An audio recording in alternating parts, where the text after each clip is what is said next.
Welcome to the Hilarity Ensues podcast, hosted by Donna, the queen of quick wit, and Jeff, the dean of devious double entendres. Together, they're on a mission to find the funny in life using nothing but their critical thinking skills and sarcasm.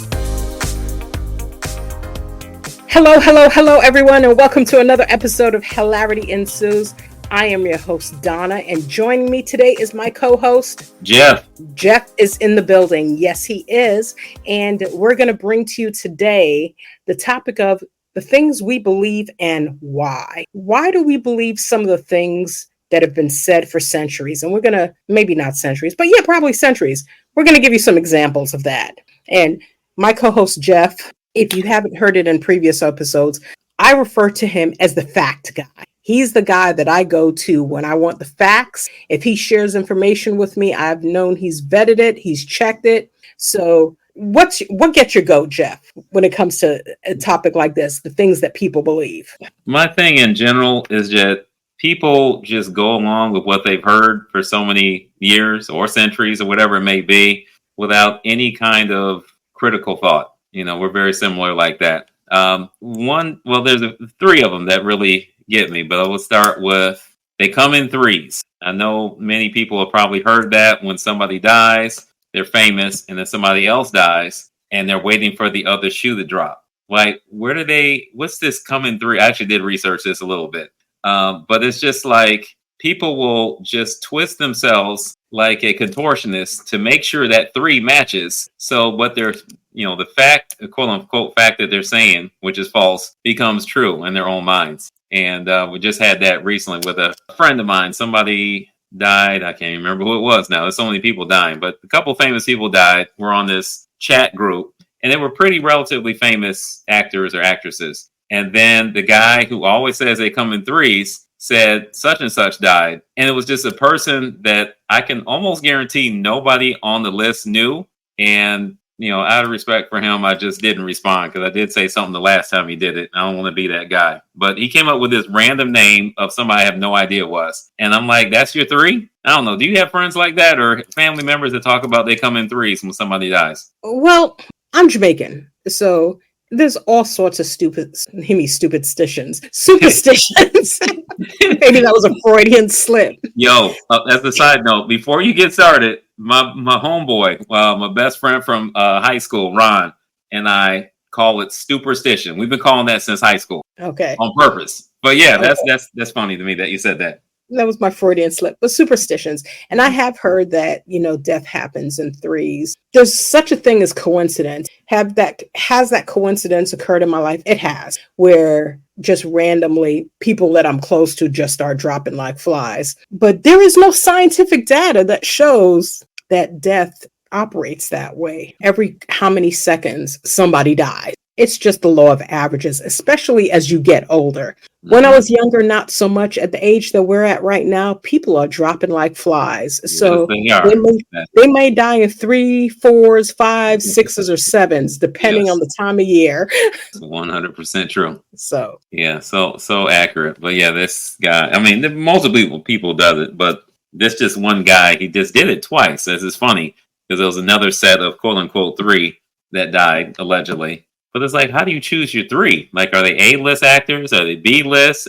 Are they musicians? Or, how do you determine who the three are? That's the part that I always ask. And I was on that guy.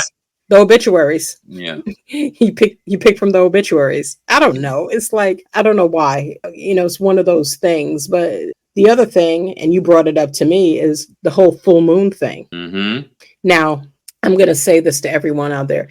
Hear that crazy things happen during full moon, and people think it's because when the moon is full, it changes the atmospheric pressure. And since our body is 90% water, it alters the molecular structure. That's all. That's scientifically incorrect. There's no truth to that. For those of you that know, I was a science major when I was in college. There's absolutely no truth to that. Zero. None whatsoever. Here's newsflash, people. People just act crazy regardless. They don't need a full moon to lose their mind. There's enough illegal and legal drugs out there that people just lose it at any given moment in time. Yeah. Case in point, Florida.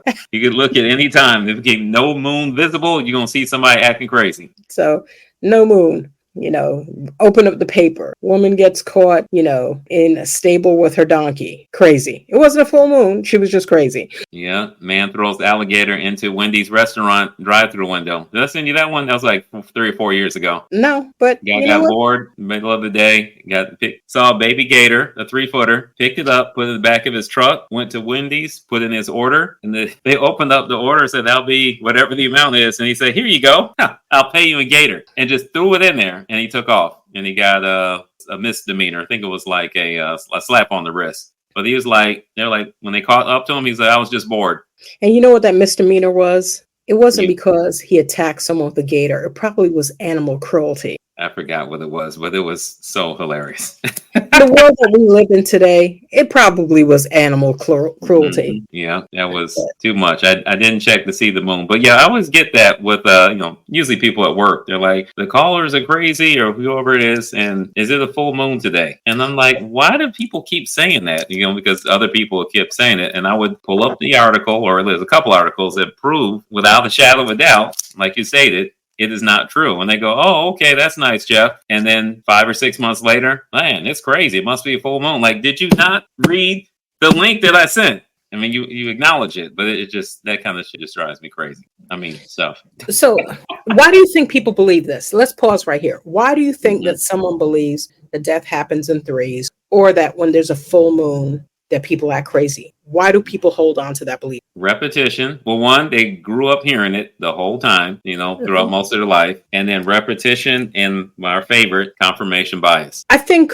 probably that has something to do with it. I also think that coincidence for some people leads to it becoming fact for them. So you have an instance, coincidentally, it's a full moon, something strange happens to you, or 3 people that you're near and dear to in your life pass away suddenly. So that coincidence becomes your fact, your truth, and you hold on to it. Yeah. But I'm going to go on a different note because I said I'm Jamaican and we got a ton of these. I got a chest full of all kinds of random stuff that people believe. But here's one. If you're listening out there, you might have heard it. Which one am I going to go with first? I'm going to go with, if someone takes a broom and sweeps your feet, you will not get married. What? Definitely haven't heard that one. Let me tell you, I think I heard it when I was younger. I never really gave much thought to it. But one day I was sweeping someplace and it was a guy, and I must have touched his foot with the broom. I was a lot younger. And he grabbed the broom from me and spit on the broom. Whoa! I kid you not. He grabbed the broom and I was like, "What's your problem?" He's like, "You swept my feet." I'm like, and he's like, "When you sweep someone's feet, that means they're not going to get married." I'm like, "And you want to get married?" I was all confused. I'm like, "You want to marry me? I don't even know you." Now he's like, "No, you don't get married." And I was like, "Oh, okay. And as I got older, I noticed a lot of people kind of get funny, kind of like the whole splitting the pole, stepping on a crack, all kinds of crap like that. Yeah, I forgot about splitting the pole. I'm like, what difference does it make if you don't have the room? Just walk on either side. It's a pole. You're a grown person. I'm gonna confess this because my mother kind of instilled this in us, and I'm gonna tell on myself. If you buy a man shoes, he'll walk out your life. Needless to say, in my years of existence, I've never bought a man a pair of shoes. Not even. Yeah. I've never bought a male family member shoes. So has anybody walked out your life? You must. But I'm like, I'm not doing it. There's nothing scientific there, and I'm the first one to say it. There's no scientific proof or evidence. But hey, thanks for the shoes. Let me keep on walking. Let me moonwalk out the front door. I'm a moonwalk. I'm a Michael Jackson myself out your life right now. So hey, out of the respect for your mom, Dukes, I ain't gonna say anything crazy, but that is funny. Let's just put it that way. And that's what she was taught. That's all right? That's what I've heard it so many times. My rational mind knows there's no truth, there's no logic to it. But you know what? There's in the recesses of my mind, there's something that's preventing me from doing that. So Jeff, that's why I've never bought you a pair of shoes. Yes, that is good. I was wondering. I said, why she has not bought me a pair of shoes in 20-something years? What the deal was? You Why know? would you buy a random?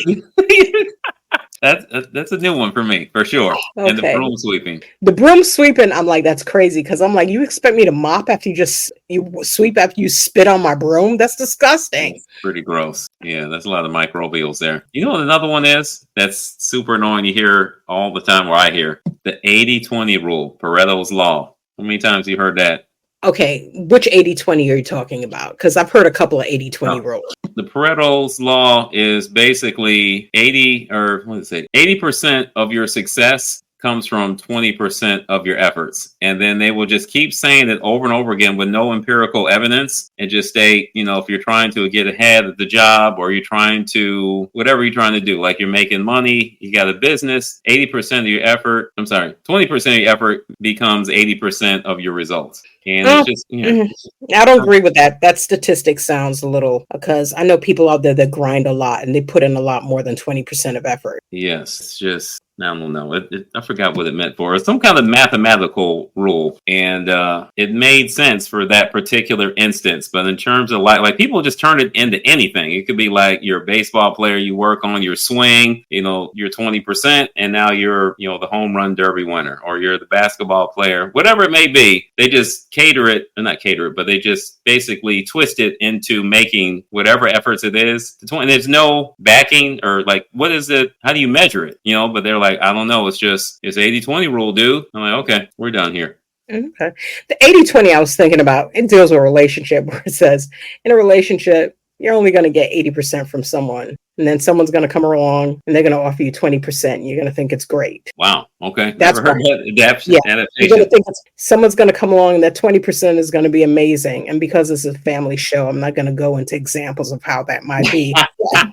That's why a lot of people get side pieces. That's why a lot of people get side pieces, or they leave their significant other for that 20%. And once they realize, I'm only getting 20% over here and I left my 80% for this 20%. And by that time, it's too late and you're living with your 20% and you're miserable. But that was the 80-20 I was thinking of. Oh, okay. Yeah. Oh, speaking of which, going on the slightly different direction, one I do believe, it's not really the same thing, but it's similar. The grass is not always greener on the other side. That I have found that to be true in a lot of instances where you think, oh man, this is the one right here. At least especially for relationships or jobs, whatever it may be. You're like, oh yeah, this new opportunity, I'm gonna go kill it. I'm gonna make all kinds of money to get there, and they're like, man, this place sucks. Okay. Someone who's lived in Florida and has done real estate, one of the things that people do in order to make their home more appealing when they have brown grass is they spray some green stuff over it to make it look green. Wow. So when it comes to the grass being greener, you might look at a lawn and be like, wow, that grass is really green. It looks perfect. Mm-hmm. But let a good hurricane or rainstorm, which is very common in Florida, come in and rinse all that dye off of the grass. You'll realize the grass wasn't greener. So yes, it's all an illusion. Yes, it is. Don't get caught out there. That's wild. Yeah, did not know that. Yes, they do. You look at these pictures, you're like, wow, that looks so pretty. And you show up at the house and you're like, wait a second. It's brown. What's going on here? The grass is not always greener, people. Don't get hoodwinked. That is so true. What else do you have for the Jamaican, superstitions, as you would say? Oh my gosh. I have to go into the research. What are the other ones? Oh, you don't throw, how like you have bread and it goes stale. Mm-hmm. What happens when bread goes stale? What do you do with it? I would throw it in the garbage. You're not supposed to throw it in the garbage. You're supposed to ruin it. Wet it is ruining it, and throw it in the garbage. Because if you don't ruin it and you throw away food, you're going to go hungry one day. Oh, okay. That's good. That's good knowledge right there. I didn't say it made any sense. Right. I just said. That is very interesting. Did not know about that. Yeah. How about throwing away food in general? No. That's it. You can't throw away bread, but food, Throw that. yeah. This is really different. I was trying to think of another one about the broom. What is that thing with the black tradition about jumping the broom in marriage? Isn't there some kind of thing about that where you're supposed to jump over the broom to ensure a good marriage? Well, I think that goes back to, that's not a Jamaican thing. I think that's an African American thing, and it goes back to slavery, if I'm not mistaken. I'm going to go ahead and look that up because I don't want to give incorrect information.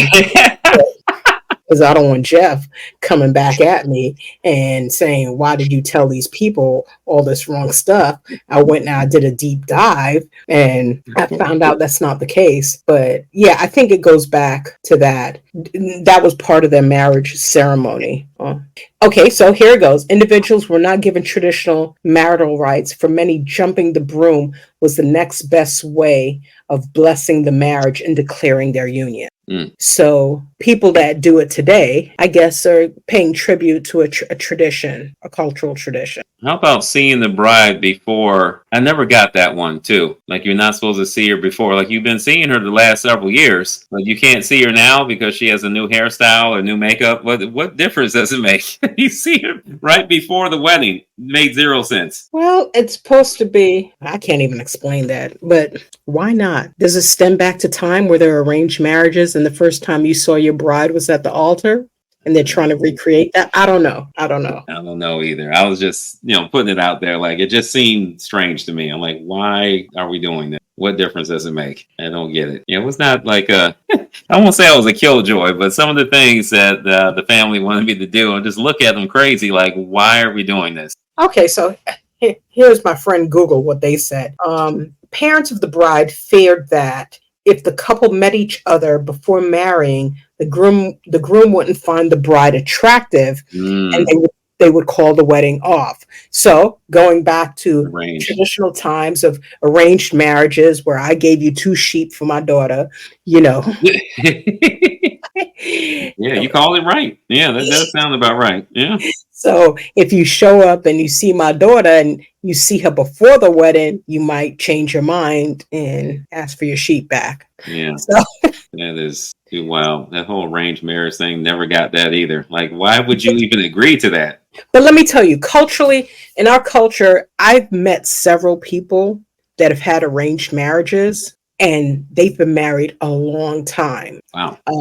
So I don't think our culture is designed for that to happen, because parents usually don't have the sphere of influence that other cultures that traditionally practice it do. And there's this woman that I'm friends with. She's older than me, but she's from Vietnam, and she had an arranged marriage. And she told me, she said her parents arranged the marriage, and I want to say for the first 10 years, she really did not like her husband. Maybe it was 5. Well, they had kids. She popped out a few kids for him, but she really didn't like him. She didn't love him. I guess she liked him, but she didn't love him. And they came to this country, and one day she injured herself, and he had to take care of her. He had to dress her. He had to pick her up. He had to drive her places.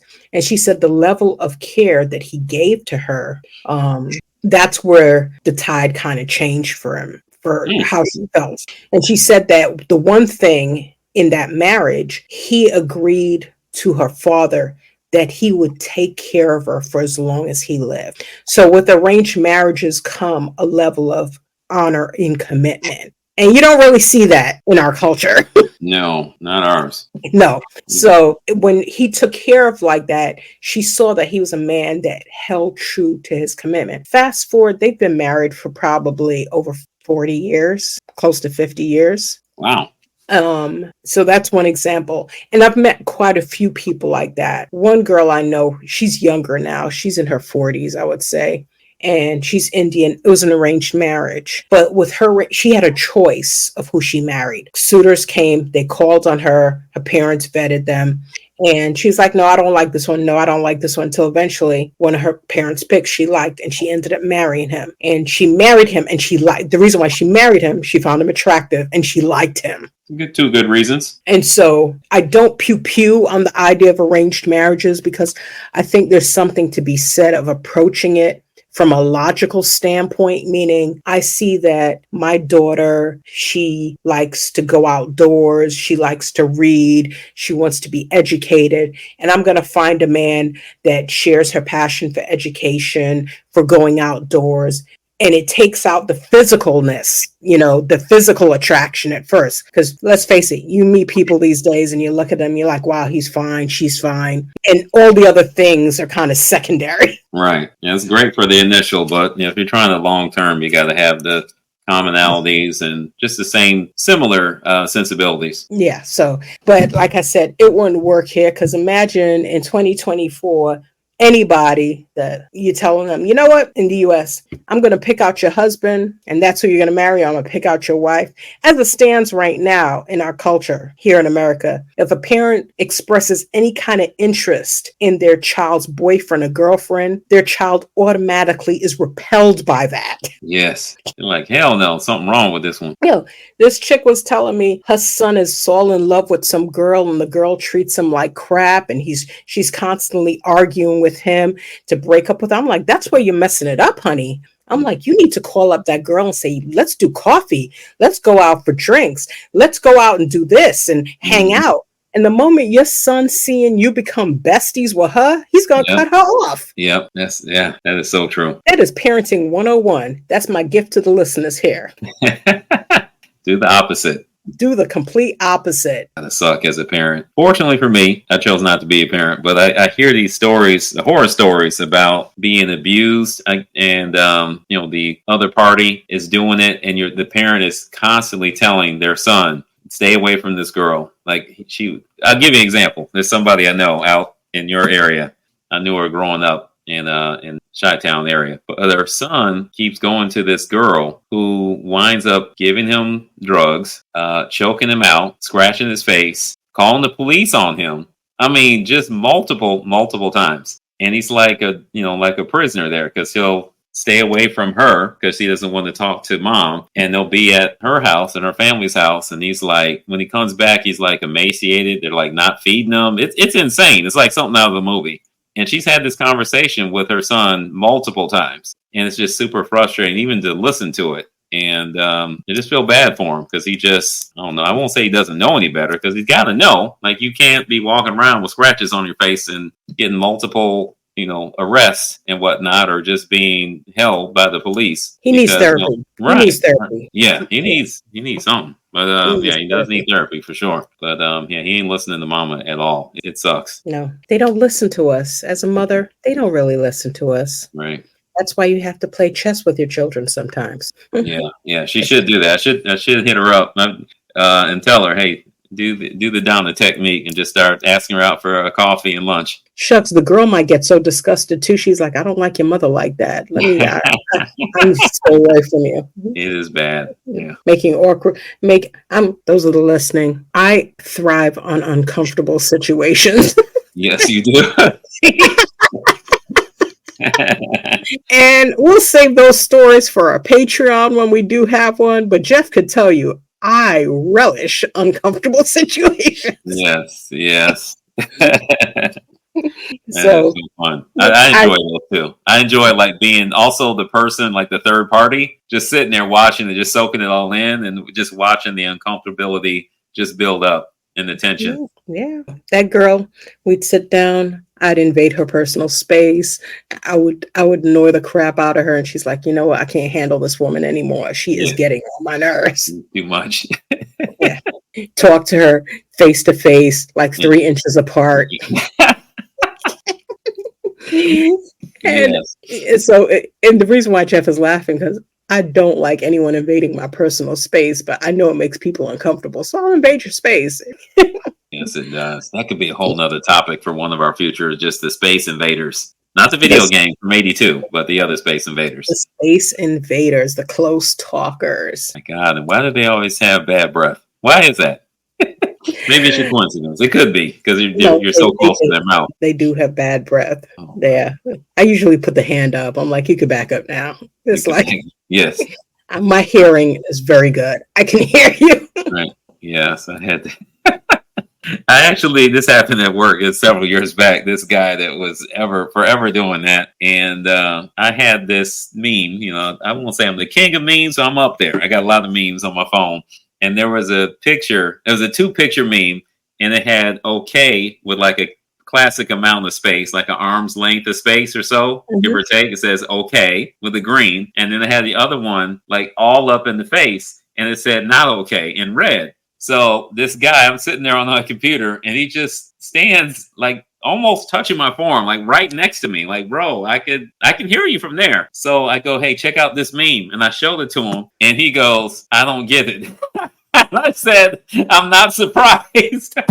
He literally didn't get it. Like, he didn't get it. Like, okay, you're not supposed to stand 2 inches away from another guy? Bro. But you know what? They believe the things we believe and why, the topic of what we're talking about. Some people believe that you need to get close to speak to people. And when you were telling that story, I remembered a manager that we had at the company we worked at together that used to walk up to talk to you, and while you were sitting in your chair. Oh, yeah. Yeah. Oh, thank you for bringing back my PTSD. So his nether regions are in front of your face. Yes, he thrust forward when he stood. That's just how he walked and stood. He was a nice guy, but I didn't really need that close to my face like that. Yeah. To stand up real quick. Hey, how you doing, bro? Get back a little bit. But he would get so close, it would almost make it kind of awkward to stand up. I know. I had to kind of lean back like Fat Joe, so I didn't touch anything on the way up. I didn't want to graze anything. Like, why is Jeff climbing on the desk to get out of his chair? Oh my gosh. I forgot about that. Yeah, he did that to everybody, man. Yes, Women didn't care. That's just how he was. Yep. Didn't mean anything by it. He wasn't trying to do anything. He just thought that was normal to stand an inch and a half away from you. Yeah. Oh, that's nature a nightmare. I wonder if he's still working at that place, and how many times he's been in the HR since then. You know what? While we're talking, I went to LinkedIn to look him up. He's still there? But he no, I don't see him on LinkedIn. I might be spelling his name wrong. Okay, I'm gonna look him up too. This might be after the podcast discussion. I totally forgot about him, and now I'm looking him up. I'm sorry for reliving your trauma here. I'm sorry. I think my apologies, but yes. Yeah. I found his name. He's still in the industry. Okay. Yep. Did not know that was his middle name, but yeah, he's still in the industry. Okay. He's probably still thrusting his pelvic region in front of people's faces as he stands over them, but okay. Yes, and there's something I just noticed. His initials, his first and last initials. Oh. I caught that. Yeah. Never thought about that. That's what he was trying to get you to do. Yeah, I guess so. Yeah, unbelievable. Why should we? We're taunting people. Should we share his initials? You can't. They'll never know who it is. Yeah. His initials are SD. Yes. Yeah. Nice guy though. I have to admit he was nice dude, but yeah, he's just he just didn't understand personal space. He did not. Yeah. I don't even think it was intentional. I just think he just did not understand personal space, especially when it came to that. Oh yeah, I know a number of people like that. Yeah, they're just way too close. Mm-hmm. Yeah, like the other friend from high school. I told you the crazy story about him pretending that he was a Vietnam vet, even though he was born after or right as Vietnam was starting, but. That guy was born in 1977. Yes, and he was a spitter too. On top of that, oh gosh, I hate that. Oops. That's one of the things I was so thankful for when the mask was out during COVID. Mm-hmm. It gave people an opportunity to smell their own bad breath and to spit into their own face when they talked. Yes, a lot of people became self-aware, started getting some dental hygienics going, get some gum, some mints, or something. Yeah. Man, there were a few of them that were like, wow, you about to knock me out. You knocked me off of my feet now, baby. And not in the good way. And not in the way that song was intended, yes. All right. Well, as with every episode, Jeff and I can go off on several different tangents and end up in several different rabbit holes. But what we're going to do is we're going to wrap it up right now. Yes, indeed. Well, thank you for listening again. If you are listening to us on one of the many places we do our podcast on, make sure you listen all the way to the very end so we can get those download numbers. Make sure you like and subscribe We're on IG, TikTok, and YouTube. Make sure you share the show with everyone you know. Do you have anything else you want to add, Donna? That's it, Jeff. Until next week. Thank you for tuning in to today's episode of Hilarity Ensues. Our fantastic music soundtrack is brought to you by TL Music Productions exclusively for Hilarity Ensues. Be sure to connect with us on social media by following Hilarity Ensues Podcast.